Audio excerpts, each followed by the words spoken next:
Back at it again, Cigar Spencer. You know what time it is. It's time for the top 100 East Texas players of 2024. This is the 9th installment of the list. 2 more to go. This one and then, of course, the next one. Top 20 players. Calm down. It is. Had to be a first-team all-district selection. Had to have a 2024 highlight tape since this is a visual product. You got to have a 2024 highlight tape in order to be on the list. That eliminated a lot of guys who are big-time football players in East Texas. Some who are big-time major D1 recruits who are off to college, and then those who are coming back. If you just didn't make a highlight tape, it's hard for you to make the list. But nonetheless, we have discovered, I've discovered the top 100 players in East Texas. Number 20 through 10, 20 through 11 on this pod. So here we go, no further ado. At number 20, senior quarterback from Texas High, David Potter. They had 69% completion rating this year, 3,100 passing yards, 33 pass touchdowns, had 200 rushing touchdowns, 3 rush touchdowns. He missed out on some of these East Texas lists, which I don't understand how. This dude is he's top 3 quarterback easy in East Texas, probably the most accurate. This dude can stand in the pocket and put the ball wherever he wants to, and that's part of the reason why his completion rating is so high. They take shots down there in Texas High. You know, Dangerfield takes probably the most shots because their 50-50 ball is outrageous in who they play. But as far as the competition and the week-in and week-out talent that they have to play on a week-to-week basis, they take the most shots of anybody in East Texas. And for a 69% completion rating, just lets you know that David is doing an incredible job of dealing that ball out. Accuracy is another thing. He is mobile. He is athletic. He can get out of trouble, but he's trying to use his athleticism to make a throw down the field. Several targets to throw it to this year. He was Montgomery out there, Shavonte Montgomery, and of course we had Cam Wright, Pilgrim, and Trey Ball out of the backfield. I had it all offensively. Probably, I don't know who was the best offense. I haven't put that list together yet. David Potter coming in here at number 20 and puts him in the strong suit to be number 1. Hell of a year from the senior from Texas High, David Potter.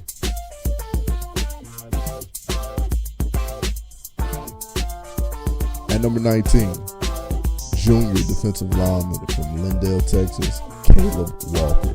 And back-to-back lists here for Kaleb Walker. Exploded onto the scene in like the 50s last year as a sophomore. This year, after an 89 tackle, 20 tackles for loss, 10 sacks, 9 pressures, and 2 forced fumbles, he is here inside the top 20 at number 19. And he is everything he was last year plus some. He's stronger, he's faster, he's quicker, he's meaner, he's more aggressive. I mean, he is absolutely, you can't have him one-on-one. He's going to split a double team if you don't have the best people in the crowd. He can play a 3 technique, he can play a 4 technique, he can play a 5 technique. He can play anywhere they want him to. But he can play a 2-1 or no. So he can twist. They had Cam Beasley down there. He took the inside and the interior roles, but when they put those two on the same side, you better check the plays the other way and hope they don't run you down. Kaleb Walker is an animal. There's no telling where he's going to end up going to school at. I'm sure he's got offers from all over the place. He's a great size kid, D1 size kid, but he puts the effort and he has a production to match it, and this is why he sits here at number 19 from Lindale, Kaleb Walker.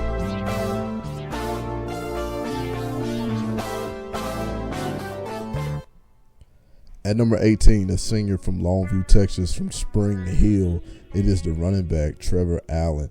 And Trevor Allen, what an incredible year he had. Not a whole lot of help around him, but he ran for 147 times for 1,423 yards. He had 21 total touchdowns. He averaged about 9.68 yards per carry. He is, I don't know, he's a really good running back, man.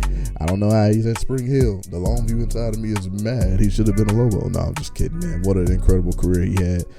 Back-to-back years of putting on, being hella productive. Just barely missed a cut last year. This year, no denying the guy. From as far as a kick returner, he was special.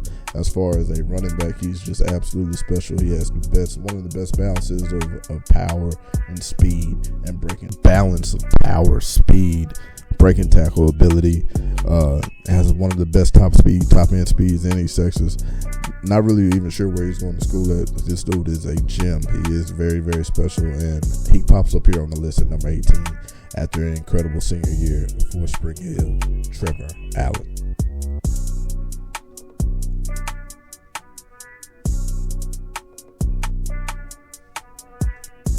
Senior from Pleasant Grove in Texarkana is the defensive tackle Bari Rochelle, and man, what a player he is. Athleticism off the charts. 107 tackles, 25 of them for loss, 7 sacks, 2 block kicks, 3 forced fumbles. I mean, you're talking about a guy that can get up and down the defensive line. He's probably faster than some of the linebackers at a lot of places. His first step quickness is insane. His explosion is insane. Made the list last year, way back in the 80s. This time, all the way up here in the front towards number 17. Rochelle is unblockable one-on-one, especially if he's on the move. If they put him on the move and you got to try to block this guy one-on-one, it ain't happening. He is an explosive hitter, an explosive when he puts his hands on offensive linemen. It's just a rough day. It's a bad night for an old lineman if they got to block Rochelle, because you ain't going to block him that much. Just an absolute dynamite of a package. And man, he was a hell of a football player for PG this year. Coming in here on the list at number 17, senior Bari Rochelle.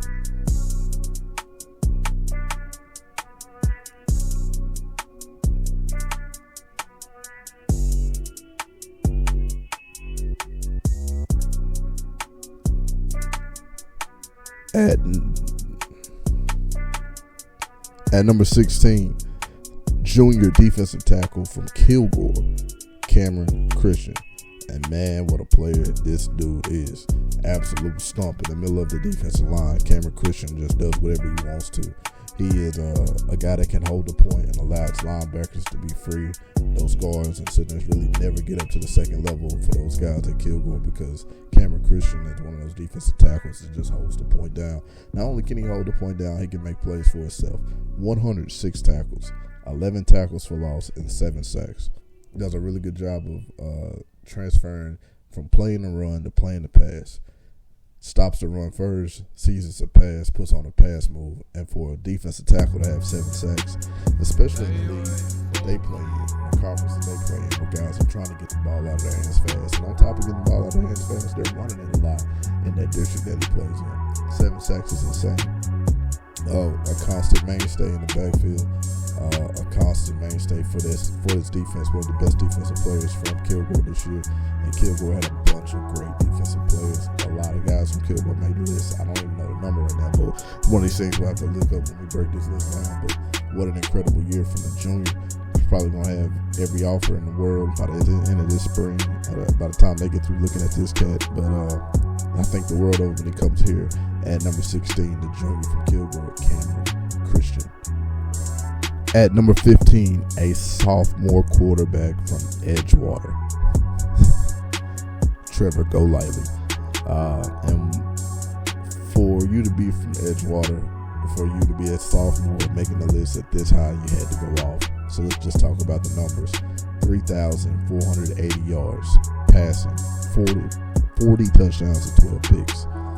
Then he ran the ball 122 times for 630 rush yards, 12 rushing touchdowns. These are the numbers of like Haynes King, his junior year. I mean, these are minus the interceptions. Haynes only threw 4 interceptions. He had 12, but we're talking about a sophomore that's producing over 4,000 yards of offense in 1 year.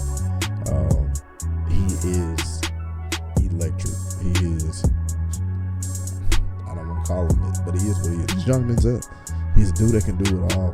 He's probably even a sharper passer at this rate in their careers. What stands out the most about him is his poise, just the maturity, and what he's trying to do with the football almost on every play. Now, of course, it's a highlight tape, so you're not going to see the bad plays that he makes. But when you just look at the plays that he is making, because he's consistently and constantly keeping his eyes down the field, when he scrambles, he's looking to make the biggest play. So if it's a throw, he's going to throw it. If it's a run, he's going to tuck it. Just the absolute red zone weapon with 12 rushing touchdowns. Man, oh man, he cooked up with Jayden Johnson, who came in at number 74 on this list, a very fast receiver. They connected on a bunch of deep balls. The deep accuracy was there. He is phenomenal and physically one of the best players in East Texas.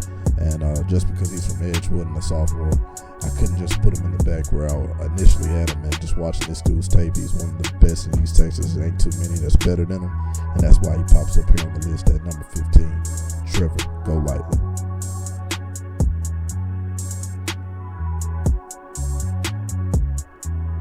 At number 14, a senior from Liberty ILO, quarterback / safety, Trevor Baysinger. And Trevor Baysinger, for everything I said about Trevor Golightly, you can apply it here. He's a way better runner though. 66% completion rating this year, which is outstanding. 44 touchdowns to 8 interceptions. Outstanding. 3,267 pass yards, outstanding. 1,151 rush yards, outstanding. And then 17 rushing touchdowns. The kid is outstanding. 61 total touchdowns for a guy that was just absolute fire. Almost every week of the playoffs, almost every week of the regular season. You see him make plays that other people just cannot flat out make. He is a runner, he is a thrower. He's got a very good receiver in DeQuan Prevo to throw it to. But on top of that, man, he is a never die type of attitude, never die type of player. He's never going to give up on a play. Even the him and the quarterback run game is so unfair this year. The +1 that you give the blocker, and then you got a guy that can run it just like any other tailback after taking the snap every play. And Trevor Baysinger was league truth this year. Nothing negative to say about the dude at all. Hell of a year. Very, very good year. He came in last year, was graded. We've been talking about Trevor Baysinger. I've been looking at Trevor Baysinger for the last 3 years, even at Hicks. But for him to do what he did this year at LA, hats off to the kid. And man, what a hell of a career he's had. A hell of a senior year he had as well. Top coming in at number 14, senior LA, Trevor Baysinger.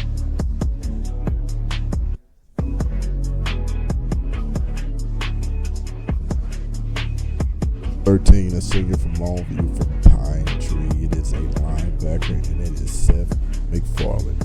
126 tackles, 77 of them solos, 6 tackles for loss, a sack, and a pick this year. And you're talking about a dude that they don't even blitz very much. Like, they just allow him to sit there and make plays. And they had a great defensive line, too. Big bodies up there in front of them this year. Prophet Hashal, Peyton Davis, and a couple other guys, and they were pretty big in front of him. Allowed him to roam freely. He is a hitter. He is an acceleration guy. He is a pursuit guy. He is a guy that can hit. I say that already. He's committed to the Houston. Just a very instinctual football player. Nasty. Has been very good for Pine Tree. Almost made the list last year. I graded him out at 92. Just didn't make the cut last year. But this dude can flat out ball. Just a very good football player, and very excited to see, what Pine Tree did this year. It's always lit when somebody else in the city is doing well. 10-2 for those guys this year. The reason why, because of an outstanding defense. Senior quarterback gets hurt. They rely on the defense. They rely on that guy in the middle, Seth McFarland, to continue to get people lined up correctly, and then make sure that they're in the best position pre-snap. And then when that ball snaps, his hair is on fire. He can go get it. He can read it. He can diagnose it. Really good football player, ready to see what he does at the University of Houston. I think with his size at 6'3", 225, he's a guy that can play football for a very long time in the right circumstances. And hopefully the University of Houston is the right circumstance for him. And I hope he takes off and goes as far as he can absolutely take it. But what a hell of a year for the senior from Pine Tree, Seth McFarland. At number 12, we've got a senior from Kilgore High. It is the Michigan signee, Jayden Sanders. What a year for Jayden Sanders. 54 catches, 968 receiving yards at receiver, 12 touchdowns. And then on defense, playing both safety and corner, 3 interceptions and 14 pass breakups. What a hell of a year, hell of a career for the big cornerback out of Kilgore, Texas. Jayden Sanders offensively is a guy that just consistently and continuously makes plays throughout the year, throughout the game, if you allow him to. They kind of pick and choose who they want to make plays out there, man. They got Towns, they've got Sanders, they've got Graves, they've got other cats on the field that can make plays. And they got the run game out there in Kilgore as well. So really, it was a pick your poison. When he catches it, he's tough to bring down. He will cross field. He'll do anything he can to score the football. Defensively, tall, rangy corner. Somebody that pre-snap takes the play away. When you look at it pre-snap, you don't want to throw it over there by number 3. And then when you look at the secondary that Kilgore put out there this year, 4 members of their secondary making the list, the 4th to be revealed. Man, you're talking about 4 guys that are ball hungry, competitive tacklers, and Jayden Sanders just happens to be the biggest of those guys. Man, his range is there, and that's why people are so excited about him. 6'1", 6'2", 190, 185, 190 pounds. You're talking about a guy that cover can catch the football, great set of hands. Sanders looks to be a future pro, man. I don't know how else to say it, especially with him going to the Big Ten in a place like Michigan, getting a chance to be exposed to some of the best football, especially getting the chance to cover up some Ohio State receivers here in the next couple of years. No telling what will take off for Jayden Sanders, but man, what a hell of a year he had in 2024, coming in here at the list at number 12. And last for this list, coming in at number 11, the only 4-time member of the list. It is senior running back from Chapel Hill, Ricky Stewart. What a hell of a career Ricky Stewart has had. 193 carries, 1,650 rush yards this year, average of 8.54 yards per carry, 17 total touchdowns, and he didn't even play the whole year, guys. He missed a couple of games as well. Chapel Hill, 3 years in a row, made it to the 5th round, made it to state last year. This year, they finally get beat to Kilgore in the 4th round. A game that's happened 4 years in a row. They finally lost this year. Not that's a good thing. But man, it was an up and down year for Chapel Hill. For them to still be there in the 4th round is a testament to the talent of Ricky Stewart. They lost Brisbane early in the year. He got a chance to come back late, and Malik G did a good job for trying to replace him. But they lost. They really lost. One of the best players, the best weapon early on in the year, and Ricky Stewart toted the ball for him like he does each and every time. Came up short a couple times. He played in a couple of games, doing all that he could for the Bulldogs. And just like I said, it wasn't their time, it wasn't a year, but man, Ricky Stewart talking about talent. You're talking about a guy that can accelerate and get away from people. This year was a little bit more creative in his runs. This year he was cutting back a little bit more, trying to go across the field, just showing that utter dominance. When people get to crossing the field on you as a running back or a guy or a receiver that's got the ball, they have 100% confidence in what they can do on the field and know that you can't mess with them. And that's what level Ricky was on this year. Statistically, not the greatest year, but like I said, didn't play as many games as he did the year before. But the talent is there. He pops up on the list here. He graded out as a 97. So we got 2 guys that I believe are 97 this year. And Ricky Stewart is happy to be coming up here at number 11. He's off to the University of Texas. Very anxious because I'm a long way for him to see what he does there. And the group for the kid, hopefully